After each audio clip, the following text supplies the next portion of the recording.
Okay, hello and welcome everyone. So this video is part of my now developing series of what Google knows about economics, in this case about supply and demand. So right at the very top, it's pulling this definition, kind of. It says supply is generally considered to slope upward. As prices rise, suppliers are willing to produce more. Demand is generally considered to slope downward. At high prices, consumers buy less. It's not bad. I don't like that they're saying considered in the sense that this sounds a little bit subjective, right? So the idea that the supply curve slopes upward is the law of supply. The idea that the demand curve slopes downward is the law of demand, which holds in a lot of cases. I wouldn't say considered though, because this sounds like subjective perception.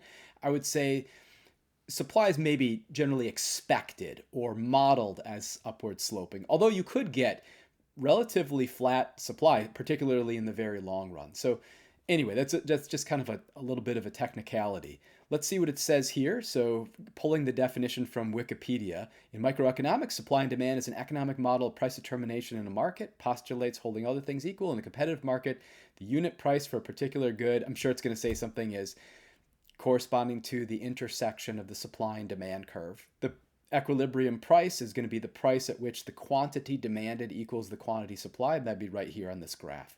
So it's where supply and demand meet, but officially the equilibrium is where quantity demanded equals quantity supplied at that particular price. That's kind of an important point.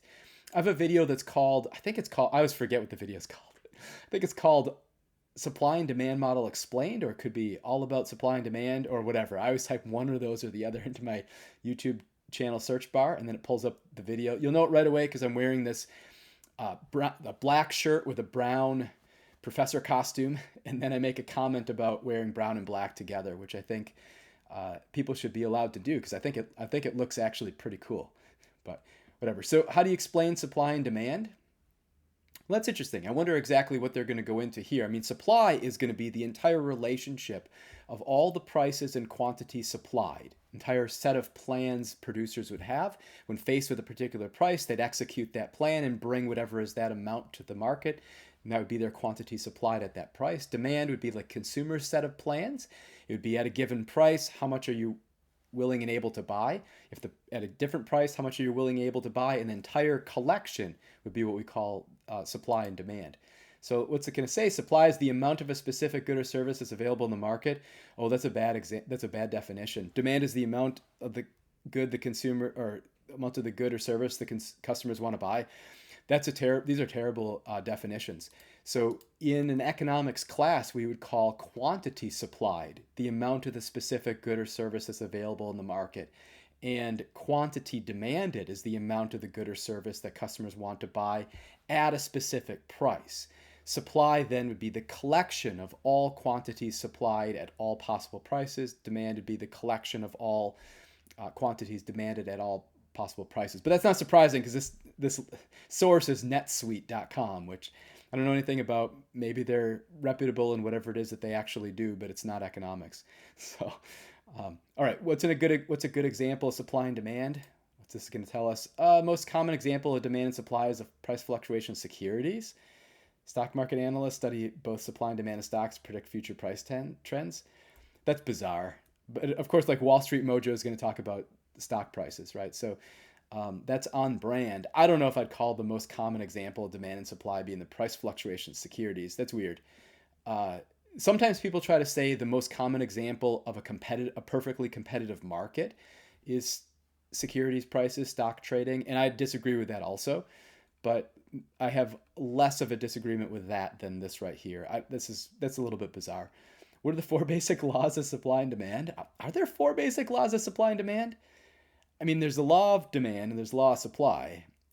Let's see what they're going to tell us. So if supply increases and demand stays the same, price will go down.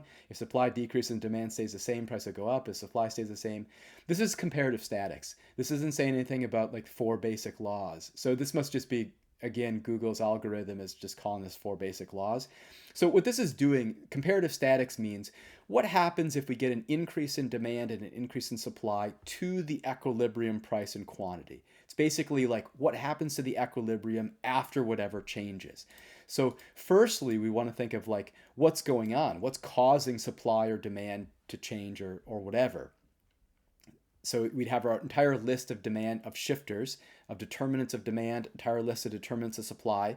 So determinants of demand are things like changes in consumer tastes and preferences, changes in the number of buyers, changes in the expected future prices, changes in the prices of related goods, be it substitutes or complements, and then changes in income. And then it further matters if there's a change in income. Is it a normal good, which means if income rises, you'll buy more, or an inferior good, if income rises, you'll buy less?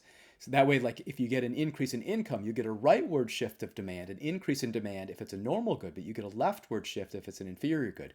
For supply, or determinants of supply would be a change in the number of firms, change in the price of important inputs, change in production technology, changes in the prices of related goods, substitutes or complements in production, changes in expected future prices.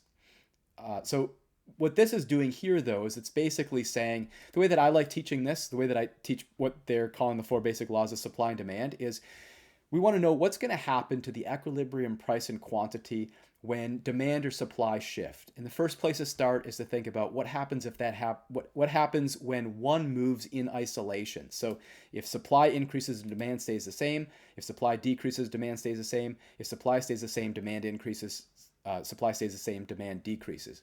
And the way that I teach this is I like to say, sure, yeah, you can draw the graph, and you should. If you draw the right picture, it'll give you the correct answer in terms of like what'll happen to price and quantity. But without being able to draw the graph, such as like right now, I would just say, hey, look, if we get an increase in supply, you want to think of that as flooding the market. So if we flood the market, if there's just an abundance of whatever this thing is, the price is going to fall, the quantity is going to rise. If we get a decrease in supply, you want to think of that as like increasing scarcity. Whatever this thing is increasingly rare. So the price goes up and the quantity goes down.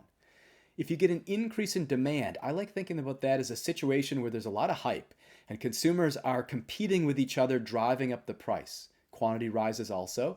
And then if demand decreases, I like thinking of that as a situation where consumers are losing interest. So price and quantity fall. And then what you want to do is you want to think about what happens if you get 2 of those changes at the same time. I've got a video that covers this in terms of comparative statics, but the key idea is you want to think about which of the 2 effects, price or quantity, the changes agree on and which one they disagree on. So just as an example, if we had an increase in demand and if we had an increase in supply, we already said the increase in demand is like consumers getting excited, competing up the price, quantity rises. We said an increase in supply was like flooding the market. Price falls, quantity rises. Well, in both of those accounts, you heard me say quantity rises. But in the one case, in the demand increase case, we said price rose. In the supply increase case, we said price fell. And so we'd say if those 2 things happened at the same time, the effect on quantity would be certain. We'd get an increase in quantity. But the effect on price would be indeterminate or ambiguous because they disagree. The 2 effects would disagree about whether price rises or falls. It would depend on which was the dominant shift or which had the greatest effect on the equilibrium. So that's where we'd go with this next. So I don't know. Hopefully that's helpful. Sorry for the mini lecture if you just were here for me reacting to Google's questions here or whatever. How do you explain supply and demand to a child?